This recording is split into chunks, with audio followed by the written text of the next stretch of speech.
রাজধানীর বাজারে আবারও ঊর্ধ্বমুখী পেঁয়াজ ও ফার্মের মুরগির ডিমের দাম। প্রতি কেজি পেঁয়াজ খুচরা পর্যায়ে 15 থেকে 20 টাকা বেড়ে 80 থেকে 85 টাকায় বিক্রি হচ্ছে। ফার্মের মুরগি 1 ডজন বাদামি ডিম বিক্রি হচ্ছে 140 টাকায়। পাড়া মহল্লায় দাম আরও কিছুটা বেশি। গেল সপ্তাহে ডিমের ডজন ছিল 125 টাকা। এছাড়া বেশিরভাগ সবজির দামও আগের তুলনায় চড়া। করলা, কাঁকরোল, বরবটি সহ বেশিরভাগ সবজির কেজি এখন 80 টাকার আশেপাশে। আমদানি করা টমেটোর কেজি 140 টাকা। বেগুনের দাম 20 থেকে 30 টাকা বেড়ে 100 থেকে 120 টাকা হয়েছে। প্রতি কেজি কাঁচামরিচ 180 থেকে 200 টাকায় বিক্রি হয়েছে। মাসখানেক আগে মরিচের দাম ছিল 80 থেকে 120 টাকা। অন্যদিকে 1 কেজি ব্রয়লার মুরগি 170 থেকে 180 টাকায় ও সোনালী মুরগি 300 থেকে 330 টাকায় বিক্রি হয়েছে।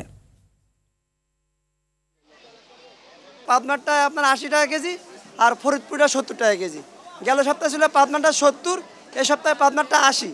গত সপ্তাহের তুলনায় এই সপ্তাহে চলতেছে 135 টাকা লাল ডিমের ডজন, আর সাদা মুরগি ডিম আছে 125 টাকা ডজন। মুরগির দাম আজকে সোনালী বিক্রি করতেছি 330 টাকা, ব্রয়লার মুরগি বিক্রি করতেছি 165 থেকে 170 টাকা, দেশি মুরগি 580 টাকা। দাম বেশি হলো চালের দাম বাড়তি অবস্থায় আছে। তারও দাম বেশি মসুর ডাল, দেশি মসুর ডাল ছিল 130 টাকা, এখন 150-55 টাকা।